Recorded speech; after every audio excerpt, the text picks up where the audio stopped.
There's a stupid conversation going on online by a group that whatever. I'm not going to say anything because let everybody do what they want to do, you know? If you want to obsess over certain things, obsess over them. So going back to what I like to do, what I really like to do is, we're talking about Randy, even though I'm holding an Eddie Van Halen guitar. Because all my Rhoads guitars, except for two, are, you know, I have to go get, I have the white with black polka dot V, you know, made by, who is it, GMP? Great guitar, but there's something wrong and it keeps popping the friggin' E string. I've tried filing the down by the nut here, but they didn't put on this nut. This is the nut that I gave them.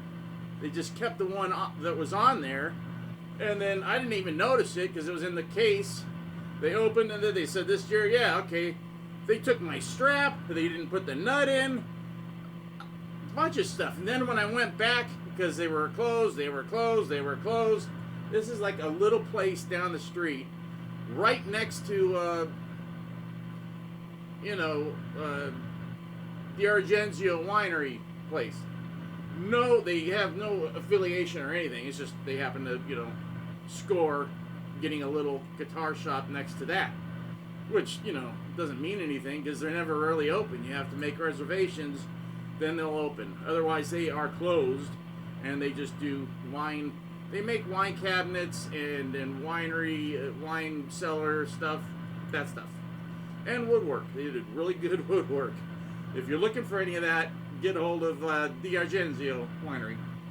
It's on the internet. I'm sure all you Randy obsessives are already know that. So that's what I'm going to start calling Randy obsessives. No, I'm not going to say that. Okay, all right, so there's this thing going around that Bark at the Moon is written by Randy Rhoads. Okay, so this is what I heard from Bob, not read in Bob's book, Bob Daisley. I heard from Bob because we have talked and we have communicated, but I like to talk way better, and I foot the bill. I'll say, look, I'll call you on whatever, and no one's going to get this friggin' number, believe me. And there's a guy that works for your government that's like a really good friend of mine and a Randy Rhoads fan, big one. He flew out here to pick up a Sandoval V, and then I took him around to all the Randy places, and then he flew back to Australia. Australia! That's a long flight. Oh, yeah, and he caught a SpaceX launch, so he got a lot in, but a lot of money.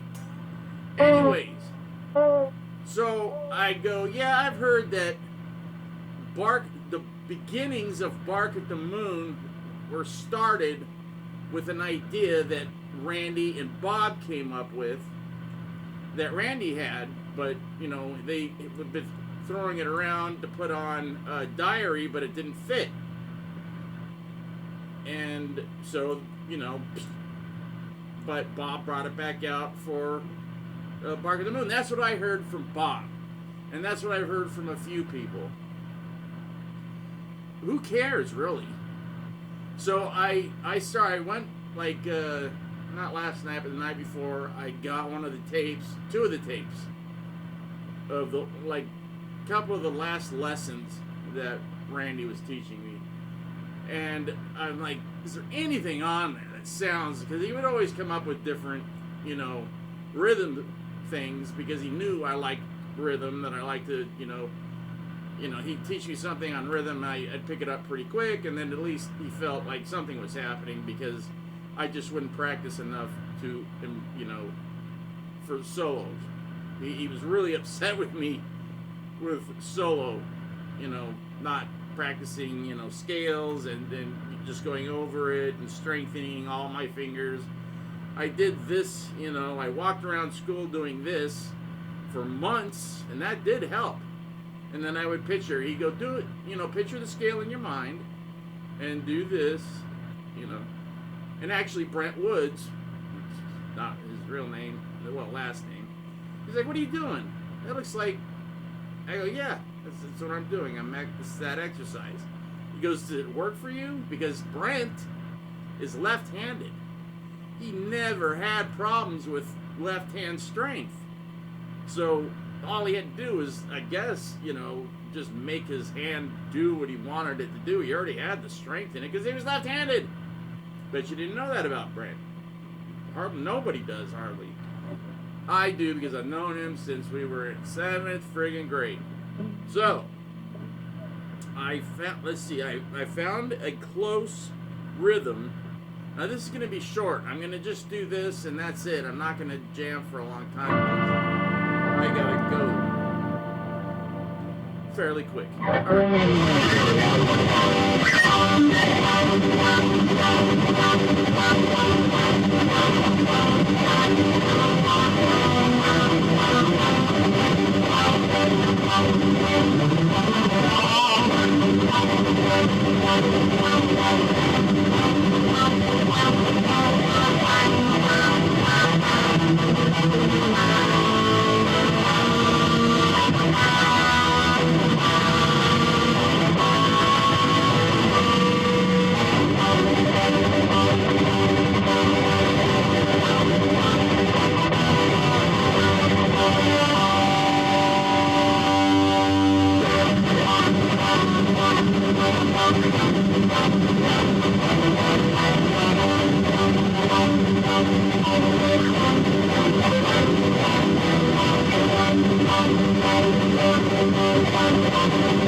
So basically it's...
stuck in my head. And then at the other part, see, it's...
You do that 3 times. Then on the 4th time,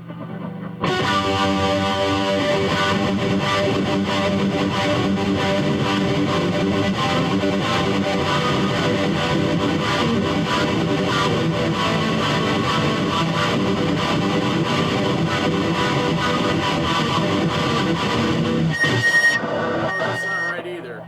Anyways, it goes to this descending, but it's that chord.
That's what it is.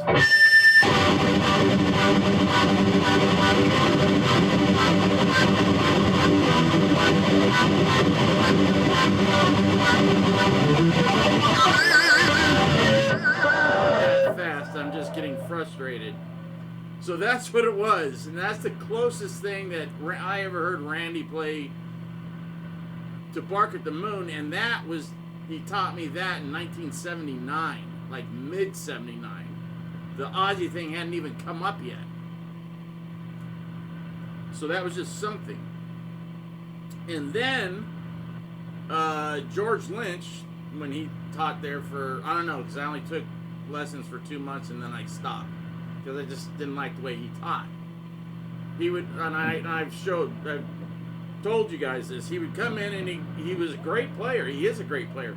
But he looked like a 12-year-old boy. I thought he was like a 12-year-old or 14-year-old kid. Because he had a short haircut and he was young. And I'm like, and he wasn't in Dawkins yet. So this was like 80. He was in Dawkins the next year. And he still had the, short, the short haircut, which nobody liked. They kept saying You're in a band. They're signed to a record label. Start growing your friggin' hair out. So then he started growing his hair out, and he bleached it and all that crap. And then that became his look for a while, and then he unbleached it. I can't remember. I'm not a big Dokken guy. I don't like Dokken. Even though I have 4 of their albums, or I had.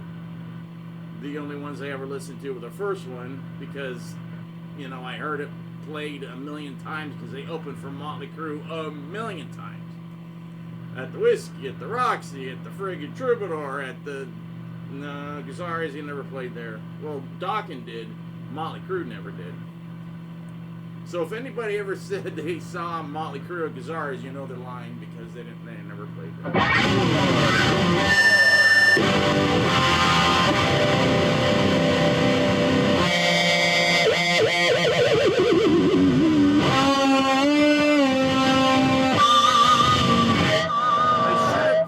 It. I know. I just listened to it and I thought I could pull it off, and then of course I get up there and I got bumble fingers.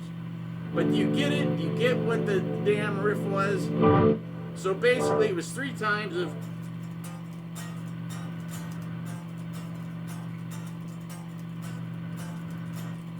on the 4th time he goes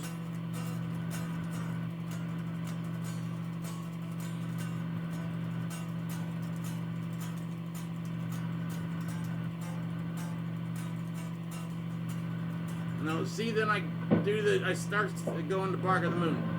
It isn't Bark of the Moon. It's close. It's really close, but it's not. I mean, it's not really close. There's a lot of stuff. If you watch Jakey Lee play Bark at the Moon, it sounds like he's just going.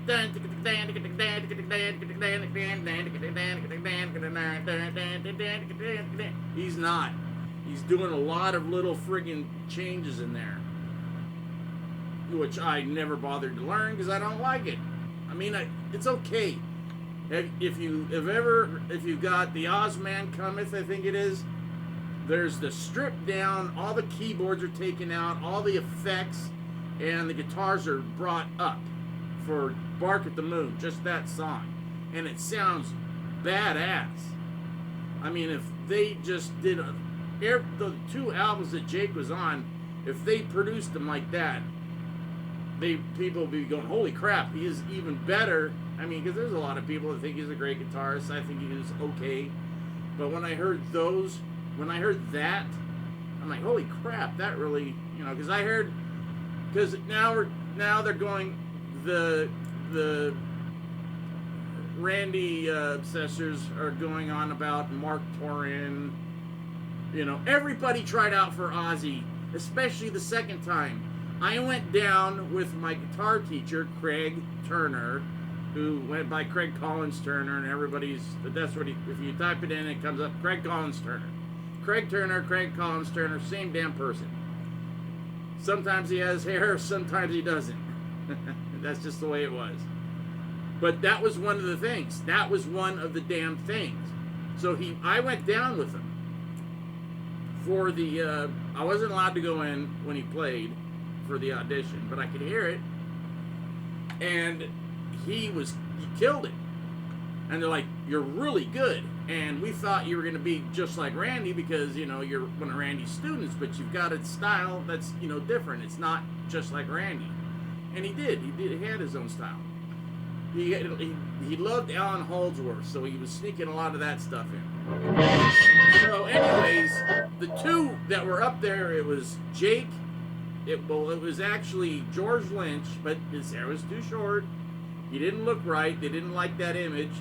There was Craig, but his hair wasn't long enough, and that pissed Craig off to no end, because they're going, you had it if you just had your hair longer. He goes, I'll get hair extensions, and they're like, well. And then Jake came in, and he knew, he's like, well, I'm not going to just, you know, copy Eddie Van Halen. I got my own thing. And they're like, well, we kind of want a flashy player. He goes, I am a flashy player. And he did whatever they wanted him to do. And they're like, yeah, but you don't have one of those bars. And he goes, well, I'll just do this. And they're like, eh. And he took him because when he had good stage moves, and, you know, he danced all over the place and flipped around and, you know, did jumping jacks and Jane Fonda workout while he was playing. It's crazy. So they took him. They said, we want World War III instead of technical ability, which was Craig. And Craig's just like, are you kidding me? Craig was pissed. I'd be pissed too. But I got it because they wanted the image. If Craig walked in there with hair and he, did all the crazy, moves like Randy was a lot crazier on Ozzy because he was playing heavier songs. And he liked heavy metal. He wasn't going to go off into the sunset playing classical guitar and teaching students. That was done. Teaching was done. That had been ruined because of his success. He would have gotten back in, and he even told me, I really like being a rock star. I like this. But this isn't what I want exactly. I want to do my own thing, but I don't want to just kick, Ozzy in the face and tell him I don't appreciate what he's done for me. So I'm going to stick around and see what the next contract is, and then I'm going to go from there. This is when I talked to him in like 81, early 81, something like that. And then when the whole thing blew up is when he knew he had to do the Sabbath. Everybody knows that, when he had to do the Sabbath album, the live Sabbath. They said, you know what, no, because the 3 songs I have to do every night, I have twisted them around enough, and he chopped, Iron Man up enough to where he barely had to play the song. It was like half of Iron Man, and then he sped up Children of the Grave and did all the crazy stuff. He did it to where